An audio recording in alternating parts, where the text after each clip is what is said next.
Hi guys, good evening. Welcome back to our YouTube channel. It's me, Jane Montemayor.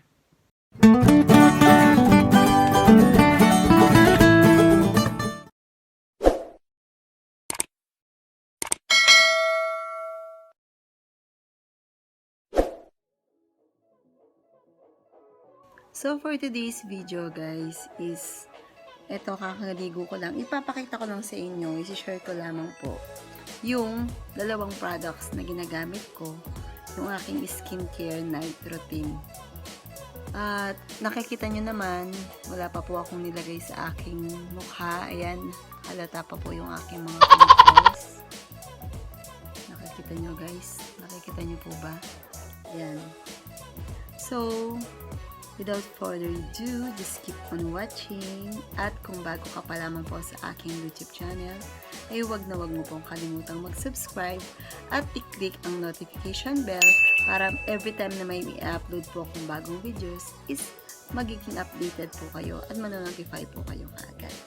So, ito na po guys, ang aking first na ginagamit. Una guys, nag-facial foam po muna ako. Ito yung ginamit kong facial wash sa mukha ko. Ito lang talaga. Nature by Nature Republic. So, ito, not sponsored po ha. And, disclaimer lang po ulit.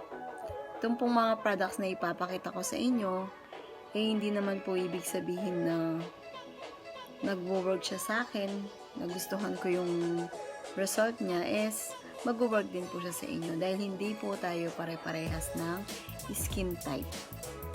Okay? Magkakaiba po tayo ng uri ng balat. Hindi ibig sabihin na ako okay siya sa akin, mas magiging okay lang din siya sa inyo. Sinishare ko lang po kung ano po yung mga naging epekto niya sa akin. Kasi dati ang dami ko talagang pimples, guys. Sobrang sobra. Parang yung pores ko is laging open, hindi ko alam, open siya sa mga alikabok, ang dali niyang kapitan ng alikabok, tapos pagkatapos nun magkakaroon na ako ng maraming pimples, kaya ayan o guys, meron pa rin akong pimple marks. So ito na nga, papakita ko na. So first is kailangan mo ng cotton ball. Dati cotton pad yung ginagamit ko, di wala akong nabiling cotton pads, cotton ball na lang. So first, after ko mag-wash ng facial foam na by Nature Republic is ito, magto-toner tayo guys by Cosmetic Buffet, not sponsored po. So ganito lang yan. Ito yung cotton ball, tapos tatlong patak lang, 2, 3, yan, masyadong madami. And then papahid mo lang siya ng upward motion sa mukha mo.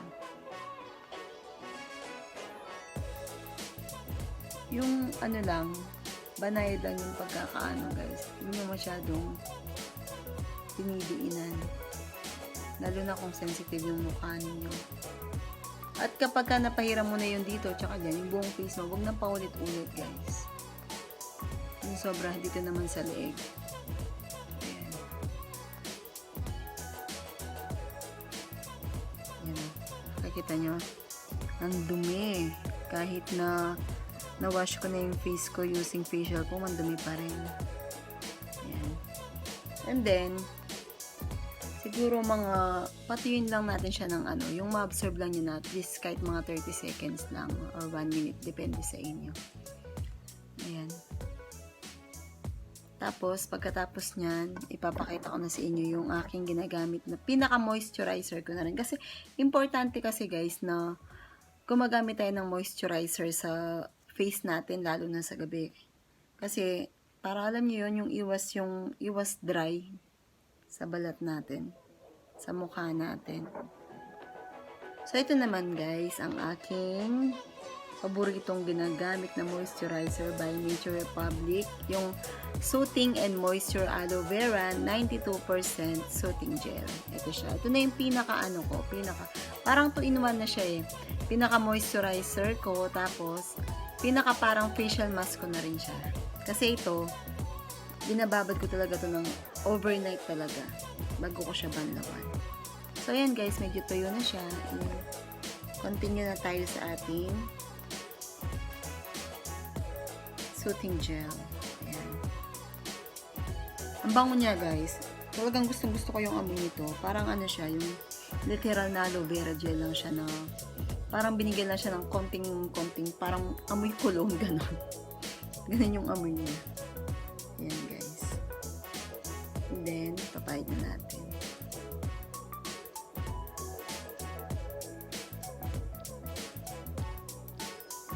Ako, dinadamihan ko yung pag-apply ko nito. Gusto ko kasi makapal talaga eh. Ang epekto nito sa akin, guys, pagkagising ko sa umaga, sobrang talagang parang ang lambot-lambot niya talaga sa face. Talagang gustong-gusto ko talaga yung effect nito. At kahit na hindi ka pa nakapagilamos, puti na siya sa mukha. Hindi ko naman sinasabi na sobrang puting-puti na ng mukha ko. Kasi, para sa akin lang is, nag-lighten naman siya kahit paano. Ayan.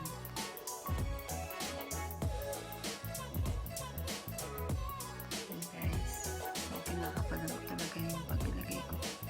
And then, yung sobra sa kamay mo, para hindi masayang, lagay mo na rin sa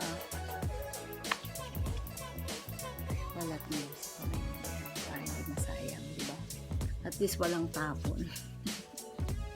So, yun lamang guys. Sana nag-enjoy po kayo sa aking video at may natutunan po kayong konting kaalaman, konting tips para hindi mag-dry ang ating mukha. Okay. Maraming salamat po sa inyo and see you on my next vlog po.